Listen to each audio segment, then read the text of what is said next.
Olá, que bom que você está aqui no canal Milagre Não Se Vê, Vive e Conta. Eu quero que você saiba que você é muito importante para esse canal e a minha gratidão de ter você assistindo os vídeos. E você que está aqui pela primeira vez, se inscreva no canal, curta, compartilhe com seus amigos, ative lá os sininhos das notificações para que você seja o primeiro a ficar sabendo quando tem vídeo novo aqui. E a nossa história de hoje vai ser contada pela Jorquilene. Atualmente ela mora em Minas Gerais, tem 35 anos, é casada, tem 2 filhas e ela literalmente ganhou um novo coração. Vocês vão entender essa história melhor daqui a pouco. Fique aqui e assista esse testemunho. Não esquecendo de compartilhar esse link desse vídeo com seus amigos, nos grupos de WhatsApp, para que essa família do Milagre Não Se Vê, Vive e Conta cresça cada dia mais. Fique aqui e ouça esse testemunho.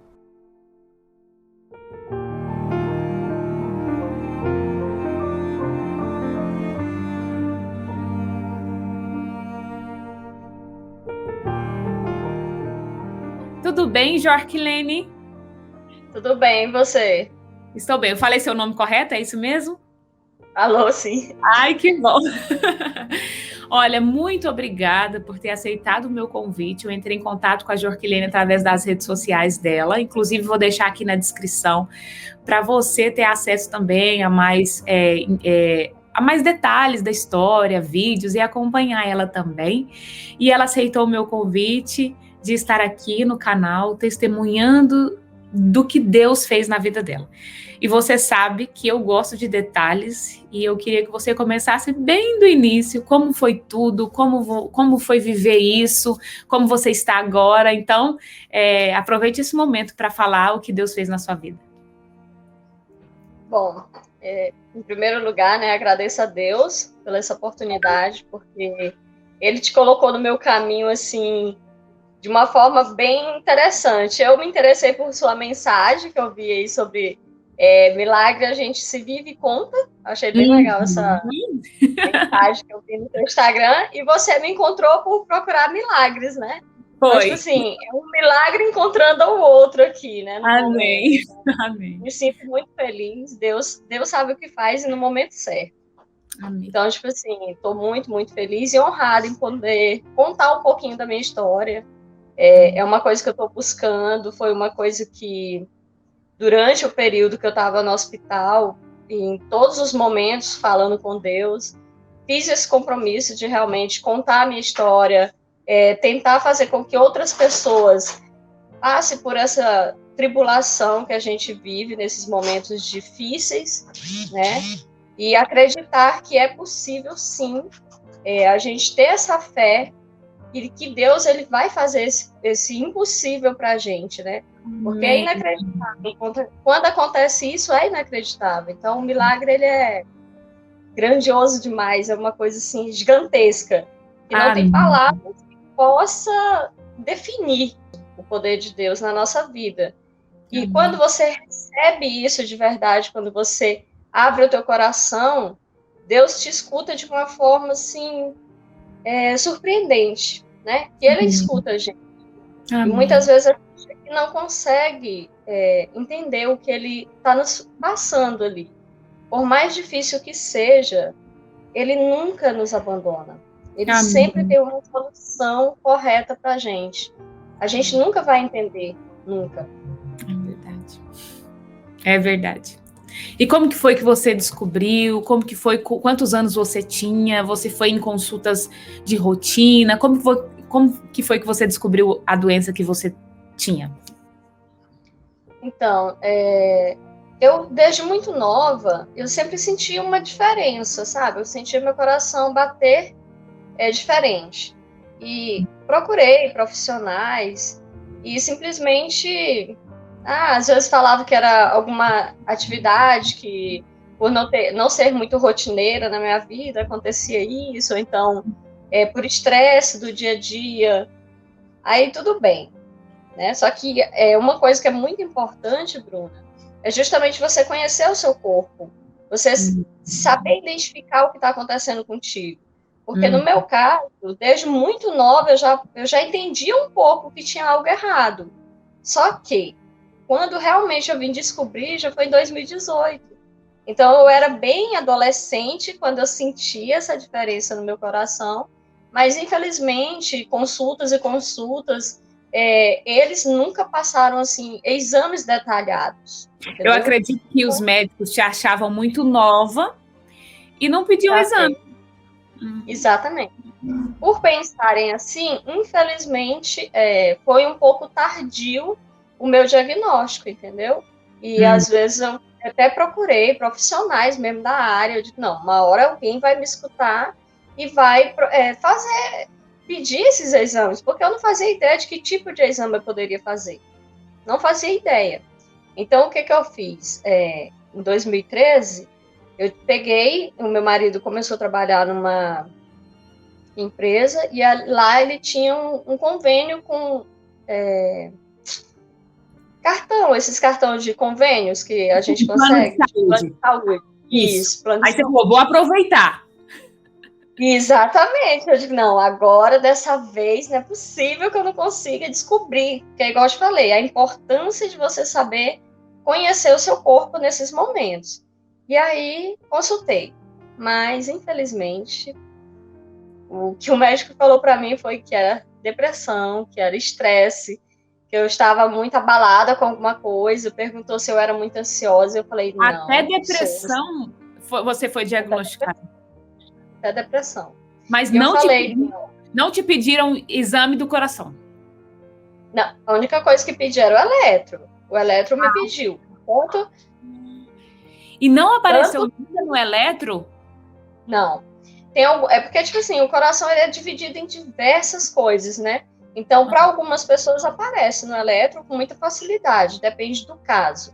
E outros não. Então, acabava que, tipo assim, na minha situação, nunca pegava quando ele estava acelerado demais, porque ele acelerava num nível bem alto. Aí, de repente, ele diminuía muito. Aí, às vezes, eu sentia ele dar aquela parada e voltava a bater de novo. Era assim, era uma bagunça. Ele nunca ficava normal, não sentia ele bater normal. E você falava isso para os médicos e os médicos... Eles falavam que podia ser de ansiedade. Aí eu ficava, então tá. Inclusive que nesse dia que eu consultei com o primeiro profissional mesmo na área, muito requisitado, aconteceu isso, sabe? De ele falar para mim que eu estava ansiosa e eu estava em crise. Ele pegou uma crise minha. Porém, o eletro não. Ele pegou assim, em me escutar. Mas durante o exame, não. Entendeu? Durante o exame que eu tinha feito, não tinha dado.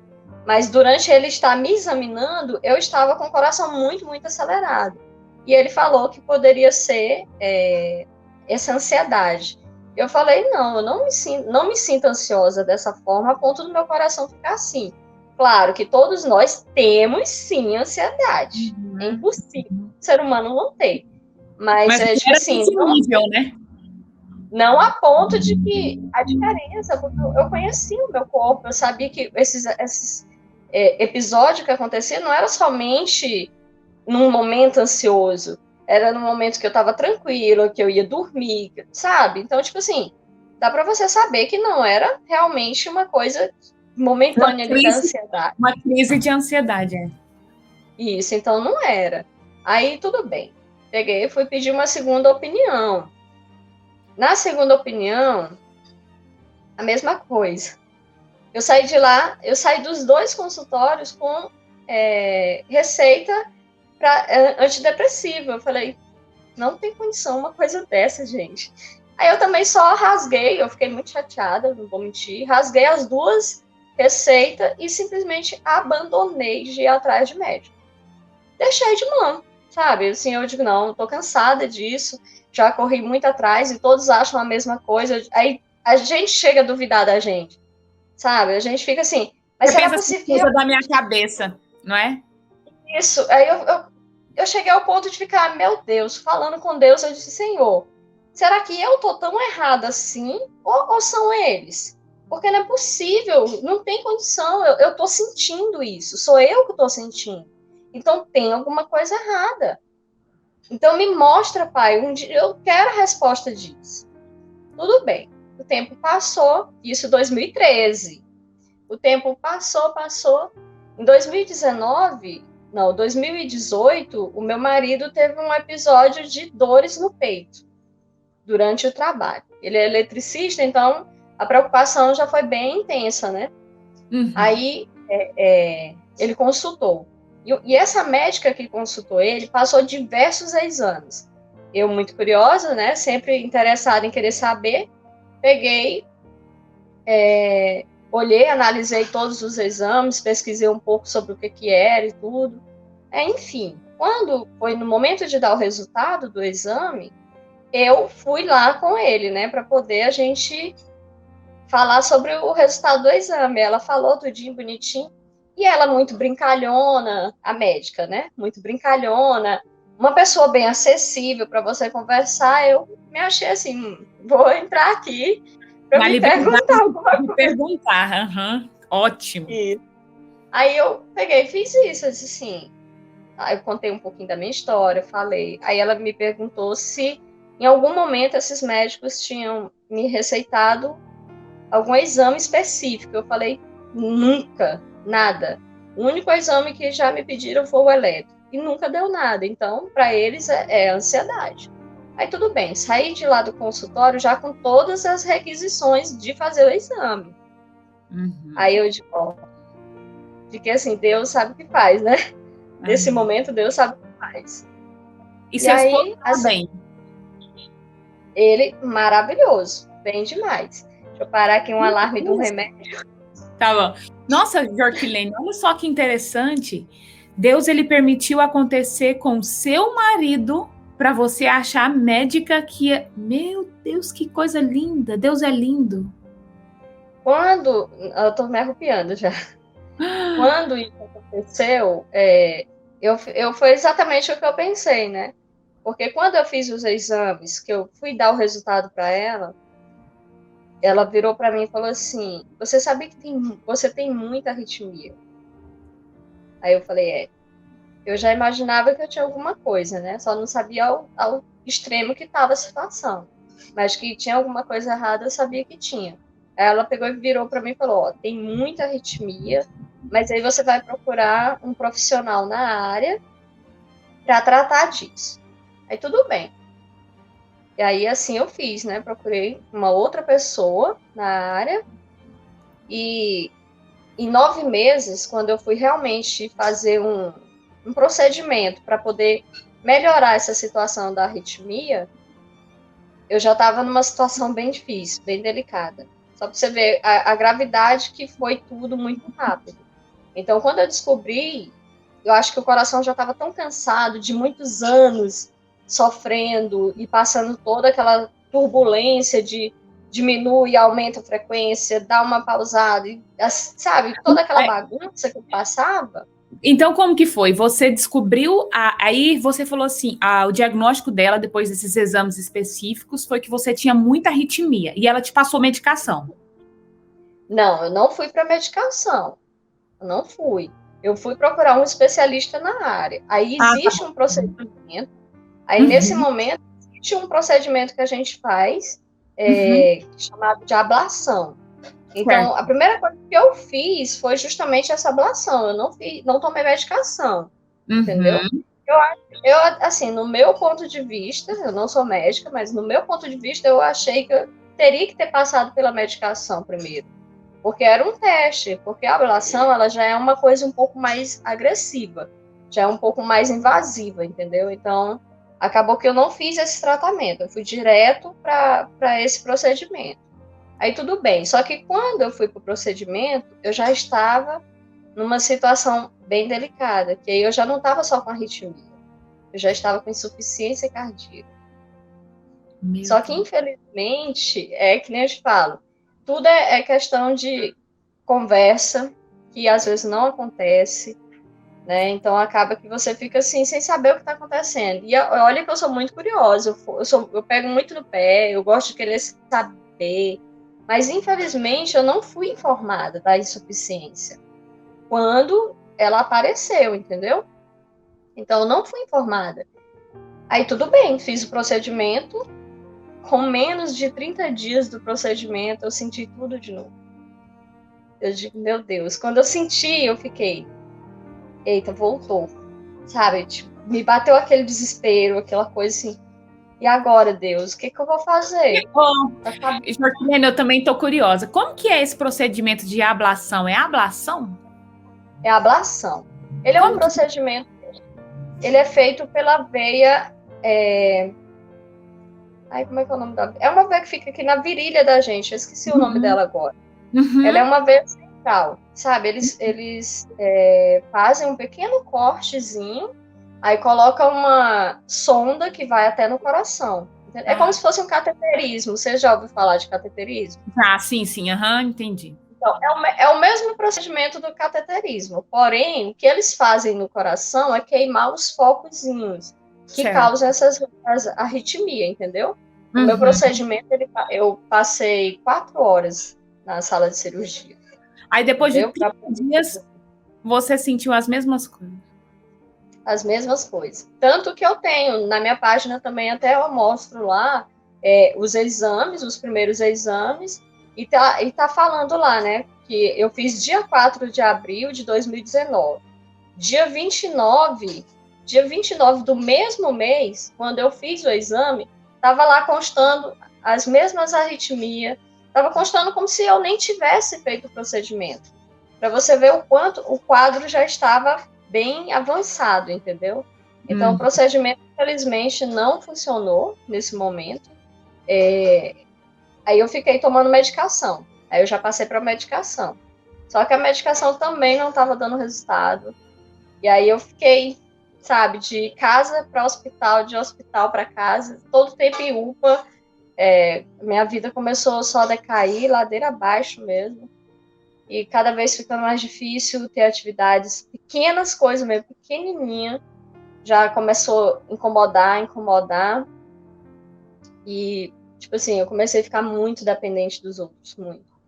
Aí começa um sofrimento, assim, uma tortura pra gente, porque quando você é muito independente, eu sou muito independente, e de repente você passa para outro lado, você fica assim, te dá aquele baque, aquela coisa que só Deus fez para te sustentar.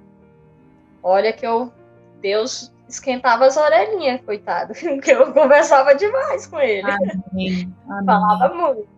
Tudo que você ia fazer, você cansava e você precisava das pessoas.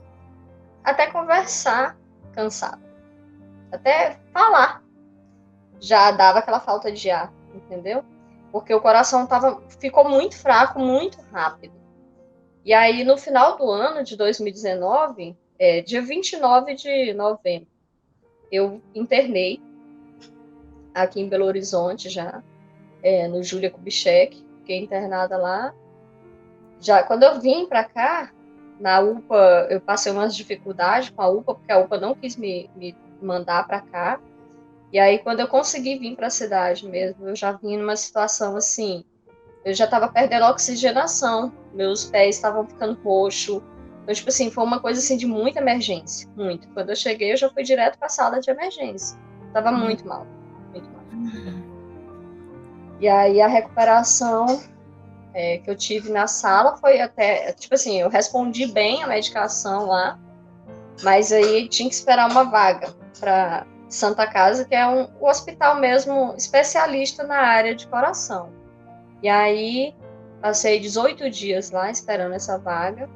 Quando eu consegui a vaga, que eu chego realmente no hospital que fosse olhar realmente essa situação do coração, aí as coisas já começou a mudar um pouco. Não, porque aqui a medicação é diferente, os médicos são especialistas na área, então tudo melhorou para mim, sabe? Deu uma melhora, assim, gigantesca quando as medicações que realmente estavam de acordo com o que eu sentia, começaram a fazer efeito. Só que, quando foi em dezembro, acho que foi dia 2, se eu não me engano, acho que foi dia 2 de dezembro, eu ainda estava no primeiro hospital ainda. Lá foi difícil. Lá, esse dia eu fui fazer um exame eco, que é uma ultrassom, né, que faz. Aí, nesse momento, foi o pior para mim. Foi onde eu descobri a insuficiência. Porque até então, como eu te falei, Eu não sabia dela.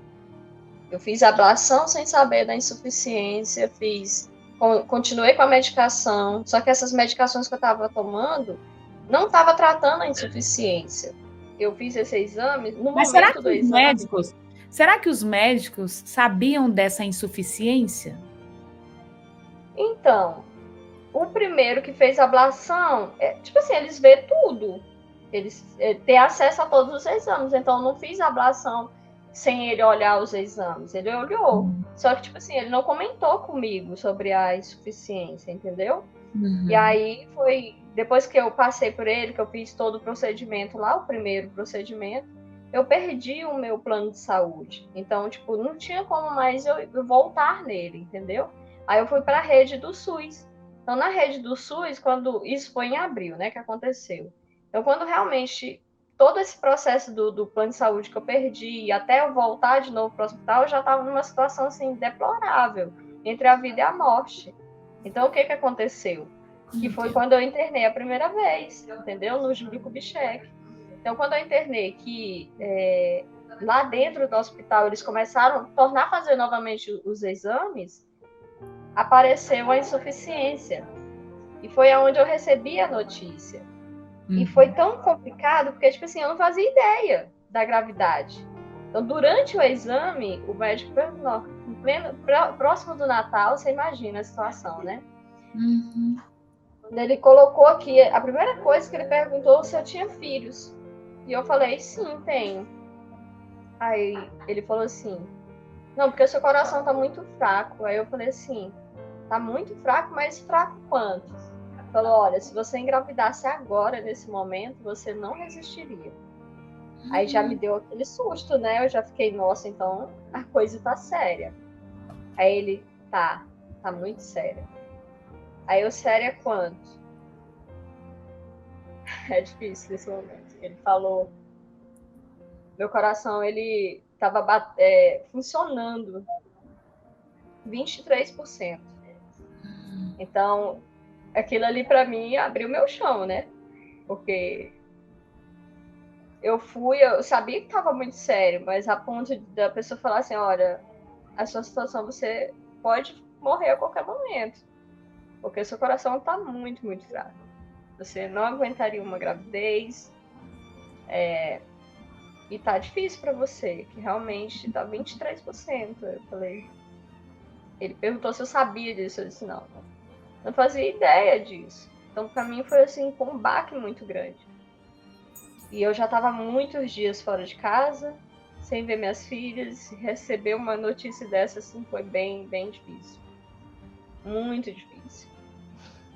Aí, fui refletir, conversar com Deus para acalmar meu coração, porque não foi fácil receber essa notícia. Aí a gente se questiona muita coisa nesse momento, né? Você fica, por que aconteceu isso tudo muito rápido? E quando ele falou que era insuficiência, que era uma doença que não causa, não é assim, é mais em idosos que causa esse tipo de coisa. Aí ficou admirado pela minha idade, tudo. Perguntou se eu tinha Chagas, porque Chagas geralmente é uma doença que causa insuficiência. Eu falei que não tinha. Aí perguntou outras doenças lá, nunca tive. Então, tipo assim, foi uma coisa tão indeterminada que até hoje, depois do transplante, fizeram um exame no meu coração, do que tiraram, mas não foi constatado. Por que gerou, entendeu? Não se sabe o que aconteceu para ter gerado isso. E você não tem família com problema no coração, nada? Olha, a minha mãe, ela é índia. Ela é índia legítima. Então, tipo assim, e ela foi adotada. E acaba que a gente não sabe nada sobre a nossa família. A gente não tem noção. Então, acaba que ela teve. E, por incrível que pareça, ela descobriu em 2018 também, que estava com arritmia. E ela colocou marca-passo no mesmo ano. E eu não... A minha situação já é bem diferente, bem mais grave do que isso. E isso foi no final de 2019 que você descobriu que o seu coração só estava funcionando 23%. E quando foi que o médico falou para você que era só transplante? O momento do transplante já foi praticamente assim,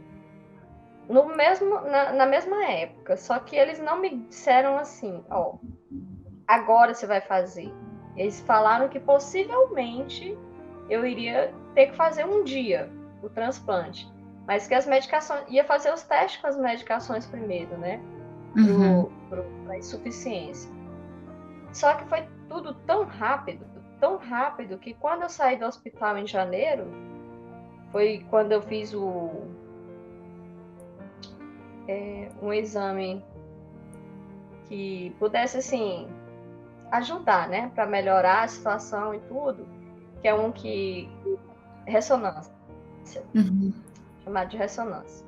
Aí eu fiz ele, saí do hospital, a gente deu o resultado, aí foi onde constatou que o problema realmente poderia mesmo ser só o transplante, que não ia ter outra solução, porque a medicação, por mais que ajudasse, não ia me dar uma qualidade de vida tão boa assim. Aí tudo bem, a gente tentou a medicação durante o ano inteiro. Que foi 2020. Já foi 2020.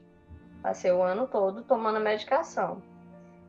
Como, né, quando eu saí do hospital já tava esse negócio da pandemia, sabe? Então, tipo assim, eu fiquei praticamente em casa, sem poder trabalhar também, porque eu não tava dando conta.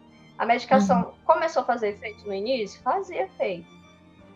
Mas depois de um tempo, de alguns meses, começou a não fazer efeito. Quando deu em outubro de 2020, nossa, a situação estava bem pior mesmo. Eu já não estava dando conta de sair da cama, comida não segurava, tudo que eu comia eu passava mal, tudo. Então estava bem assintomática, como a gente chama, né? Os médicos falam. E aí foram o quê? Outubro, novembro, dezembro, janeiro. Quando deu em janeiro desse ano, foi que realmente eu vim para cá, para Belo Horizonte, porque eu não dava mais conta. O médico falou, ou você vai ter um infarto a qualquer instante. Você tem que procurar a equipe de transplante. Aí eu peguei as procurações, né, dos dois médicos, dos cardiologistas, para eu poder vir ter uma consulta com essa equipe. E aí, tendo um encaminhamento deles em mão, foi que eu consegui essa consulta, dia 28 de janeiro desse ano. Olha para você ver que loucura. Foi tudo. Tá recente. Assim, correria. Jorqueline, tá recente demais. Jorquilene, né? É Jorquilene.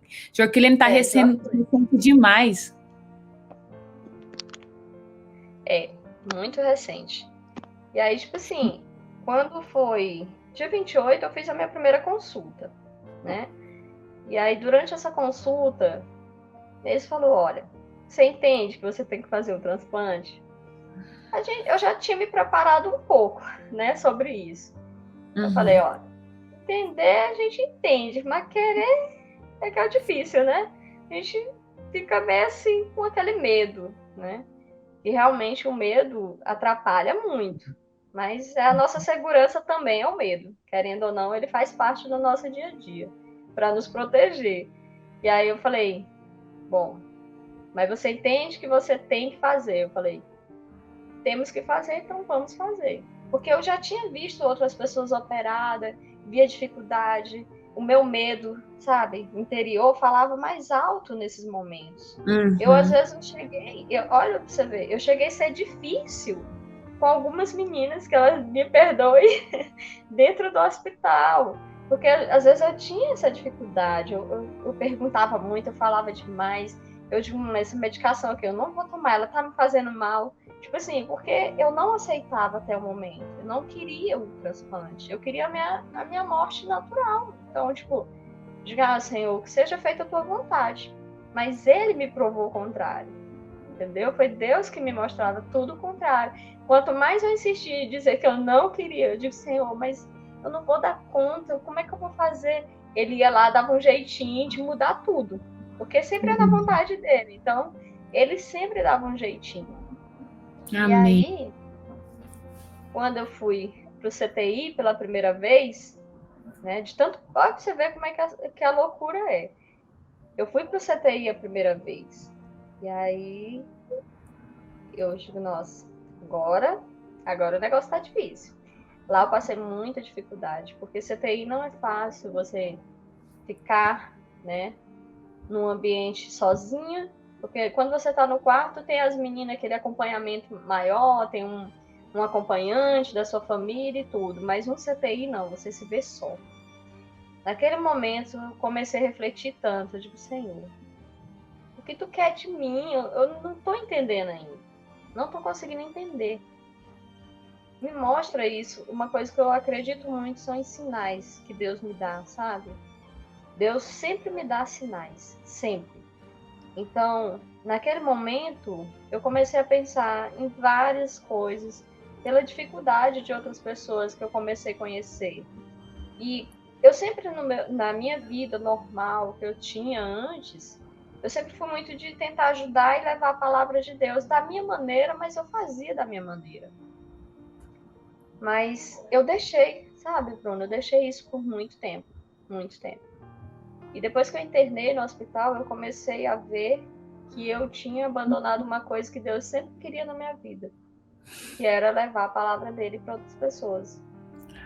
E isso foram 8 anos que eu deixei um pouco, não que eu não levasse mais, mas que eu não agia mais como eu fazia antes, entendeu?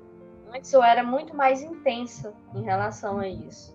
Eu me entregava demais. E aí, quando eu mudei de cidade, quando eu saí da minha terra natal, que é no Maranhão, eu acabei que eu deixei um pouco isso. Eu fiquei uma coisa assim mais isolada, um pouquinho aqui, outra ali, sabe? Mais com meus clientes. Então, tipo assim, eu fiquei muito mais isolada do que quando eu fazia isso na minha terra natal. Lá eu era mais aberta, falava mais. E aí eu meio que me fechei um pouco com isso. E quando eu estava no CTI, eu conversando com ele me mostrou que realmente eu fiz muito errado em parar com isso. Eu tinha que voltar, sim. E aí eu fiz um propósito com ele, nesse momento, de tentar fazer com que outras pessoas tivessem a mesma fé com ele. Amém. Tudo é possível, sim. Que de alguma maneira ele vai sim nos libertar. E que a gente tem que estar preparado para isso, independentemente se é da nossa vontade. E, Jorquilene, todas essas reflexões você estava tendo na CTI já, né, lá sozinha. E como que foi conseguir o transplante? Porque pelo que eu entendo, transplante é muito difícil de conseguir um órgão. Sim, muito. É uma caminhada. E você e você conseguiu muito rápido isso, não foi? Sim, muito. Foi como eu te falei. Como eu te falei, né? Como Deus age na vida da gente. Então, tipo assim, quando Deus colocou um anjo na minha vida, que foi essa primeira médica, né? Que me escutou, me deu espaço para poder diagnosticar pela primeira vez a minha situação. Depois dela, veio um outro médico que apareceu, que quando ele viu a minha situação, ele ficou assim, qual o seu telefone? Eu quero seu WhatsApp. Ele ficou mais preocupado do que eu no momento. Porque, tipo assim, eu não sabia da insuficiência, sabe? Então, tipo assim, foi tudo muito, nossa, loucura. Ele, não, eu quero seu WhatsApp. Tudo que você precisar, você pode me ligar. Se acontecer alguma coisa, ou de dia ou de noite, você me liga. Ele diz, então o negócio tá feio. A situação tá bem complicada. Ele disse, tá assim. Então, Deus foi usando os anjinhos. Foi usando pessoas. O tempo todo, durante toda a minha caminhada, de 2018 para cá. Deus começou, assim, a usar grandemente as pessoas para isso. Tanto que começou do meu marido. A dor foi em quem? Nele. Como eu falei. A dor foi nele. Depois dele foi a médica que atendeu, super, ultra aberta para a conversa. Começou ali. Dela foi para outro, que eu fiz um procedimento. Ah, não deu certo? Tudo bem. Eu custei entender isso. Mas tudo bem, tinha que ser assim. Mas e como que foi a notícia que você precisava de um transplante? Já tinha um órgão disponível? E qual foi o tempo que gastou até conseguir? Isso é muito difícil, Bruna. O que acontece? Eu te falei que eu estava no primeiro CTI. Sair do CTI foi onde surgiu o propósito. Eu digo, Senhor, se tu tem um propósito para mim, tu vai me mostrar o que eu tenho que fazer. E eu só apenas quero ser usada por você, nada mais. Eu vou ser usada e pronto. Senhor, se tu tem um propósito, eu sei que eu vou sair daqui de alguma forma. Eu não sei como, mas eu vou sair. Tudo bem. Passei mais uma semana muito, muito difícil. Eu fiquei assim, sem comer, sem beber, passando muito, muito mal. Fui pela segunda vez para o CTI. Um dia antes de eu ir para o CTI, é tudo muito louco, Bruna. Eu falei para minha cunhada que eu não ia resistir, porque eu já estava sentindo meu coração indo embora, sabe? Ela falou, não, mas luta, luta. Eu digo, não é questão que eu não esteja lutando pela minha vida. É questão que realmente o meu coração ele já não aguenta mais. Ele já está se despedindo. Aí o que eu fiz? Gravei um monte de áudio me despedindo da família. Disse, Senhor, agora está em tuas mãos. Gravei um vídeo falando sobre transplante, da importância do transplante. Eu tenho ele nas minhas redes sociais, é o único que eu estou assim, bem debilitada, que eu tive coragem de fazer. Nem eu me reconheci no vídeo, de tão mal que eu estava. E quis repassar um recado para as famílias mesmo, porque por mais que você, Bruna, diga que quer ser uma doadora, que já é muito difícil por falta de informação, muitas das vezes, a pessoa decidir por si só em ser um doador, a família também conta muito, porque a palavra final, na verdade, embora você diga o seu desejo, mas a palavra final é a da tua família. Se você diz sim para a doação de órgão hoje, mas você foi embora, sua família disser não, nada feito. Você está brincando assim? É assim. Se tiver 10 pessoas na tua família e 9 disser sim e um falar que não é feito. Não sabia. Então, a dificuldade é muito grande. Então, quando eu fui para o CTI, eu fiz esse vídeo para as pessoas procurarem entender um pouco mais sobre a doação. Entender, pai, mãe, eu sei que é difícil perder alguém da família que a gente ama muito. E aí você vê que não tem essa condição de você ganhar um órgão porque alguém disse não, sendo que ele vai simplesmente ir morrendo aos poucos. Porque também não é de qualquer coisa que a pessoa morrer que pode ter a doação, não é. Então, tipo assim, fiz esse vídeo para conscientizar, muito, muito mal.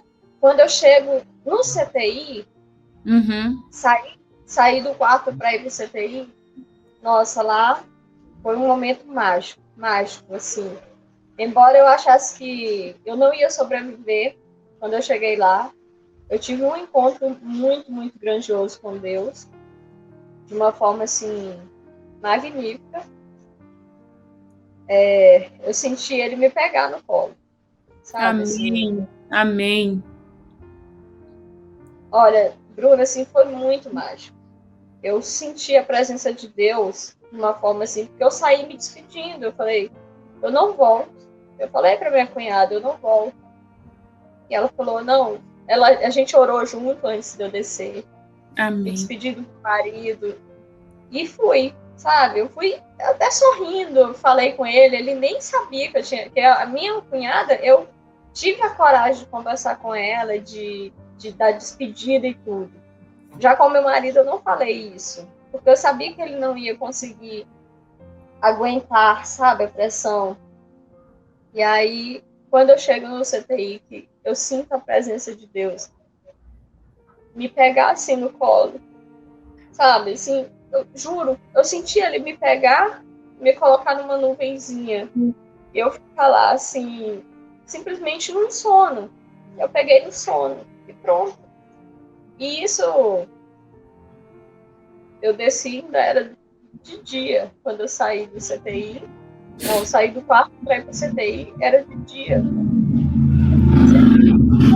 O dia todo. Quando Deus tocou no médico que estava de plantão e falou assim, eu vou mexer com ela, eu vou olhar ela. E ele foi. Isso umas 2 e pouco da manhã. E aí ele resolveu fazer um procedimento comigo ali de urgência. Quando eu acordei, ele já tinha feito o procedimento. Na verdade, foi o procedimento que fez eu acordar. E foi um balão. Ele me colocou um balão, sabe? Que é uma máquina.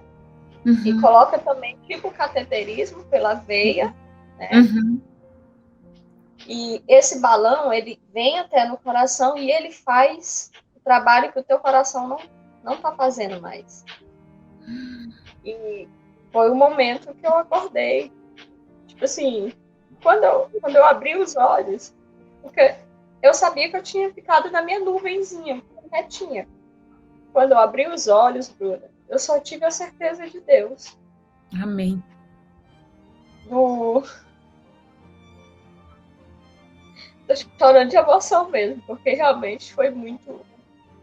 Assim, eu achei que estava na presença de Deus mesmo. E, tipo assim, quando eu acordei, eu digo, Senhor, Tu quer mesmo que eu continue aqui? Amém. Ali foi uma certeza tão grande que eu decidi lutar ainda mais, com todas as minhas forças possíveis, Bruna, pela minha vida. Porque eu vi que realmente ele queria sim, ele tem um propósito para mim. Amém. E dali para frente, isso foi dia 14 de março. Desse ano. Desse ano, dia 14. E dali em diante, eu só lutei, dia após dia. Eu não conseguia me alimentar, eu fazia todo o esforço possível. Eu pegava uma frutinha, eu consegui, tipo assim, eu me reinventei. Eu fazia tudo, sabe? Porque tipo assim, no hospital é muito difícil da gente se alimentar. E aí sempre eu procurava um jeitinho de, não, eu gosto dessa fruta, vou pegar essa fruta, eu misturo aqui no meio e vou me esforçando a comer as vitaminas que vinham, os suplementos. Tipo assim, a gente sente muito ruim para se alimentar, mas eu fazia esforço, eu me esforçava ao máximo para poder me fortalecer, porque eu sabia que Deus queria eu ali, me fortalecendo. Amém. E eu me busquei, assim, de uma forma que eu nunca pensei em ter tanta força de vontade, igual eu tive nesse momento. E a certeza vinha dia após dia, dias. Amém. Eu me recuperando, eu consegui pegar um pouco mais de peso para poder fazer a cirurgia, porque eu emagreci muito. E aí as medicações começaram a fazer efeito. Então, tipo assim, eu estava sendo preparada para a cirurgia. E meu pai brincava muito, Bruna, de senha, sabe? Falava de senha. Ele disse, a senha ainda não chegou. Agora que eu entendi. Entendeu? Falava assim, a senha ainda não chegou. E aí, um belo dia, um rapaz que a gente gostava de brincar, falando sobre os quartos e tal, que tinha alugado, ele tirava sangue. Ele chegou uma noite antes do meu transplante, e ele começou a tirar sangue lá. Eu escutei a voz dele, eu tava assim meio sonolenta, mas quando eu escutei, eu comecei a puxar assunto com ele. E ele falou assim, você gostou mesmo, né, de ficar aqui, todo mundo já foi embora, porque a gente conhece várias pessoas, aí pega aquela amizade, né? Ele falou assim, você gostou dos aluguel, né? Você já alugou ali, aqui, agora já tá aqui embaixo? Eu disse, pois é. Aí, nessa brincadeira, eu falei assim, não, mas não se preocupe não, que amanhã de manhã cedo, a minha senha é chamada. Aí, a moça que estava comigo no CTI nesse dia, eu tô me arrupiando aqui demais. Ela falou assim, ela ficou assustada, sabe, pelo que eu falei. E ela ficou estranha, sabe? Mas também não falou nada, porque ela já sabia que o meu coração tinha chegado. E o que ela ficou abismada foi pela forma que eu falei. Eu falei assim, ó, amanhã cedo a minha senha vai chegar. Não se preocupe não, que amanhã cedo a minha senha chega.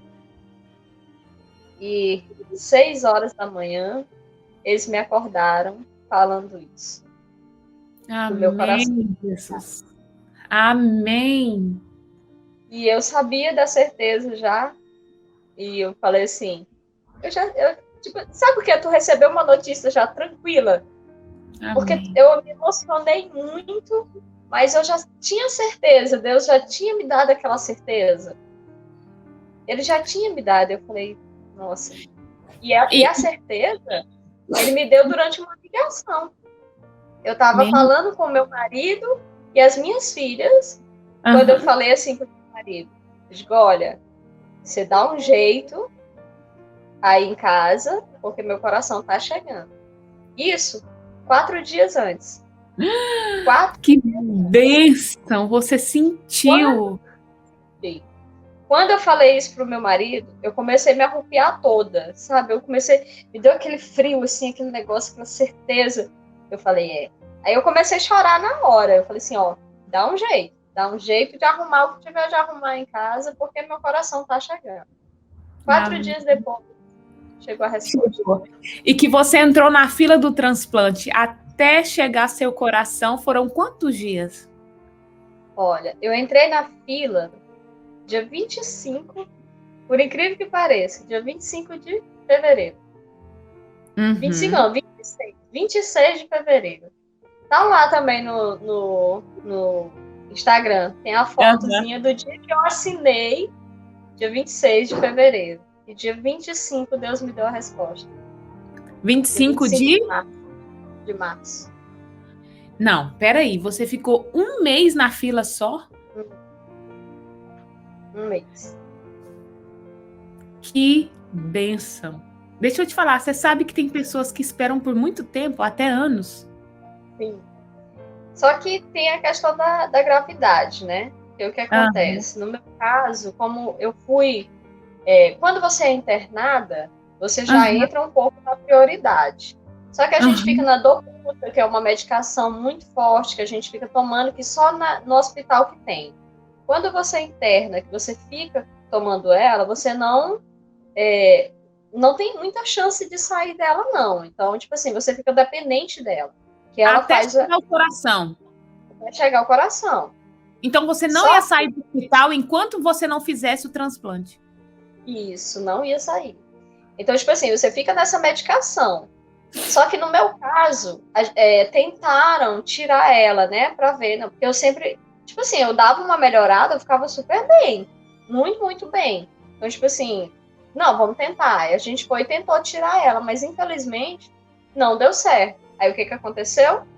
Voltei para ela de novo, não só voltei para a medicação, como o quadro foi só piorando, piorando. Então, quando eu fui para o CTI, quando eu fiz o transplante, eu estava no CTI, eu estava através de uma máquina. Então, eu estava viva, porque essa máquina, esse balão, estava funcionando por mim, entendeu? Ele estava fazendo a função que o meu coração já não fazia mais, que era bombear. Então, acaba que, tipo assim, você vai para o topo da lista quando acontece isso. Então, é a gravidade que faz com que seja mais rápido, entendeu? O transplante. Entendi. Aí, e deixa eu te falar, você tem informações do doador? É uma coisa, assim, bem sigilosa. A gente não tem muitas informações, não. Não tem. Nem se é homem, se é mulher, nada. Não, isso a gente consegue ainda ter essas informações, se é homem ou mulher. No caso do meu, é uma mulher de 41 anos. Então, tipo assim, essas são as únicas informações que a gente tem. Porque é uma coisa por segurança, tanto para a gente como para a própria família, entendeu? Principalmente no começo. Caso a família, que é a doadora, querer procurar e tudo, é até melhor quando vem da parte da própria família do que a gente ir atrás. Porque a pessoa está em luto, é uma coisa, né, dolorida, é uma coisa que, tipo assim, a gente não está preparado. A verdade é essa, a morte ninguém nunca está preparado. É verdade. Para falar a verdade no que eu acredito, Deus não fez a gente para morrer, né? Porque com certeza não. Eu também acredito nisso. E é por isso que é ruim pensar nisso. E é por isso que é muito difícil a gente aceitar isso. Porque não está na gente morrer, sabe? Entender isso. Exatamente. Por isso que eu te falei, é uma questão assim, que quando você está passando pelo momento difícil, você chega a pensar isso. Você tem que trabalhar isso na sua mente. Não, um dia eu vou. Uhum. Mas, por outro lado, quando a gente está saudável, alegre, satisfeito por aí, ninguém valoriza, às vezes, nem um segundo da vida que passa. Então, você tem que procurar entender. Por isso que eu falei, a gente tem que procurar viver a melhor maneira possível. O hoje é o hoje. O ontem não volta. Então, tipo assim, hoje é o dia que você tem que celebrar, hoje é dia para tudo. Você tem que fazer tudo hoje, o que você puder da melhor maneira possível. O amanhã pertence a Deus. Claro que a gente tem que viver o hoje pensando no amanhã, porque todo mundo quer viver o amanhã. A gente não pode esquecer o amanhã. Mas também a gente não pode viver o amanhã sem ele ter chegado. E muitas vezes a gente tem isso. A gente quer viver, a gente sofre pelo amanhã porque a gente quer viver. Mas a gente não pode viver o amanhã sendo que é hoje. Hoje é o mais importante. Então você tem que procurar viver o hoje. O hoje é que é importante. Isso mesmo. E confiar de que amanhã você vai ter uma vitória. Porque todo dia você tem uma vitória. A partir do momento que você conseguir abrir seus olhos, no outro dia já é uma grande vitória. Você está falando aí, Jorge, e eu estou lembrando do nome do canal, que é Milagre Não Se Vê, Vive e Conta. Porque muitas pessoas ficam esperando viver o milagre e ver milagre, né? Na realidade, ver um milagre, sendo que a nossa vida é um milagre diariamente. E a gente tem que começar a enxergar a vida como um milagre. Eu acordei, eu estou vivendo um milagre. Já é um milagre. É isso que eu falo. Você lembra que eu acabei de falar um pouco antes sobre os sinais de Deus? Os sinais de Deus justamente já começam no abrir os olhos de manhã. Você poder respirar, encher o teu pulmão de ar, poder falar, ver alguém da tua família. Então, tipo, todo momento, a todo instante, é um milagre. E as pessoas não veem isso. Elas acham que o milagre é aquela coisa grandiosa. E não é isso. E, Jorge, como que foi? Porque tem esse negócio de rejeição, o corpo rejeitar o órgão. Isso poderia acontecer no seu caso, que é coração também? Sim, todos os órgãos existe isso, porque o nosso corpo ele quer proteger a gente de qualquer forma. Então ele rejeita o órgão, porque é um corpo estranho, não fazia parte dele. De repente aparecer dentro dele, então tipo assim, ele que fica brigando com o coitadinho que a gente acabou de receber. Ele fica aquela guerra interna. Mas aí a gente vai conversando devagarzinho, né? Se entenderem. Vamos entrar no acordo, você é meu. Graças a Deus, Bruna. Deus fez tudo muito maravilhoso. Amém. E comigo, sinceridade, Bruna, comigo, eu não sei se é por não ter tanto medo assim, mais, porque antes eu tinha. E eu simplesmente abandonei aquele medo. De tal forma que eu vivo o que está acontecendo comigo. Eu realmente vivo o meu milagre. Coisa que poucos conseguem, porque é difícil, o medo é muito grande. E você deixar o medo entrar no meio faz com que tenha mais facilidade para ter a rejeição também.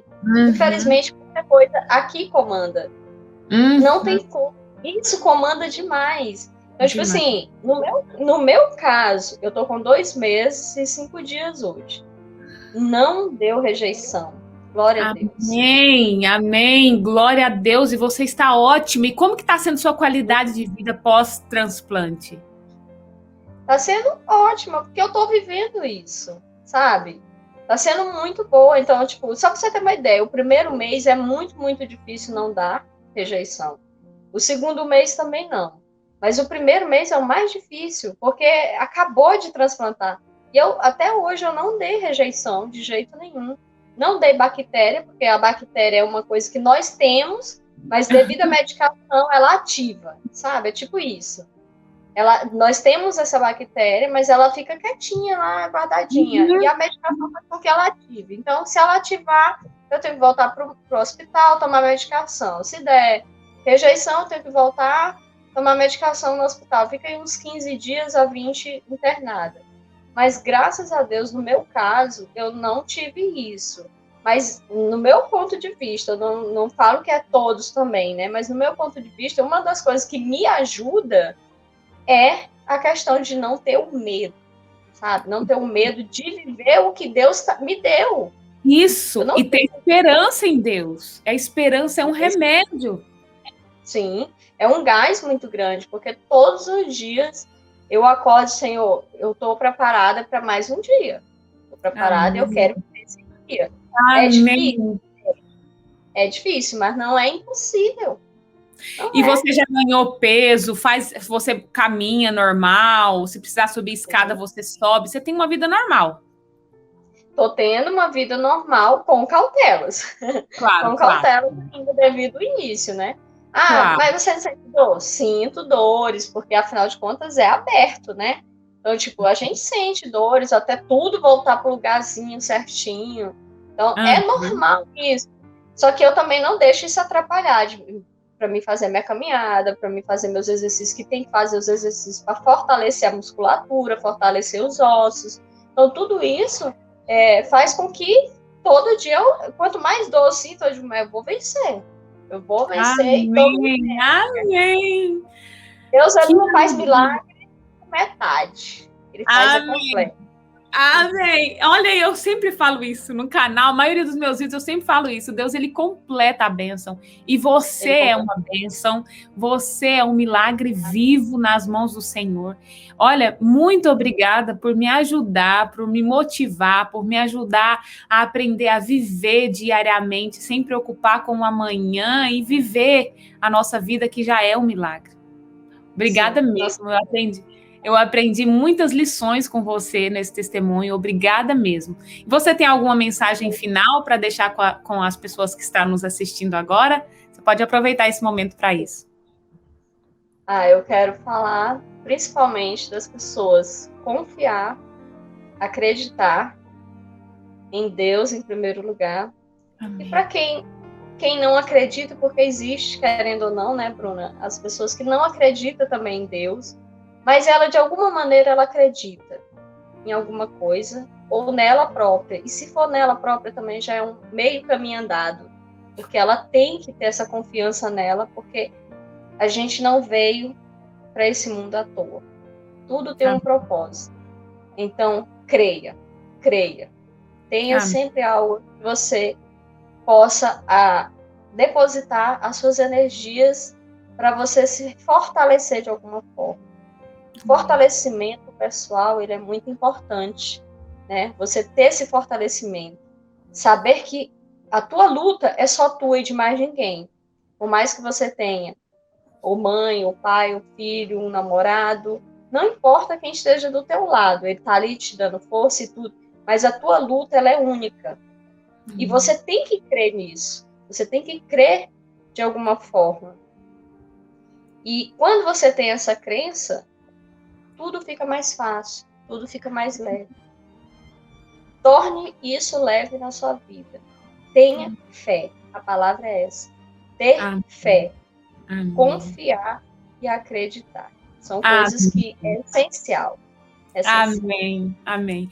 Muito obrigada. As redes sociais da Jor vai estar aqui na descrição do vídeo. Segue ela lá para você ver mais detalhes e acompanhar a vida de uma jovem transplantada com um coração novo que vai mudar e já mudou totalmente a sua vida. Que Deus abençoe você. Obrigada por compartilhar esse milagre conosco, viu? Obrigada mesmo. Espero ter tocado em muitas pessoas também, que esse é um dos propósitos. Que eu não, mas que Deus, através de mim, vai fazer com que isso se realize, porque a nossa sociedade precisa disso. Muito amor, muitos corações, muitos rins, tudo que a gente puder compartilhar, a gente tem que compartilhar. O que é bom, a gente tem que compartilhar, tem que viver e nunca, nunca deixar de acreditar que é possível. Obrigada por tudo. Obrigada mesmo. Amém. Obrigada a você pela oportunidade. Não só a você, mas a Deus em primeiro lugar por nós estarmos aqui nesse momento, né? Ele é tudo na minha vida. Ele é maravilhoso. Amém. Glória a Deus.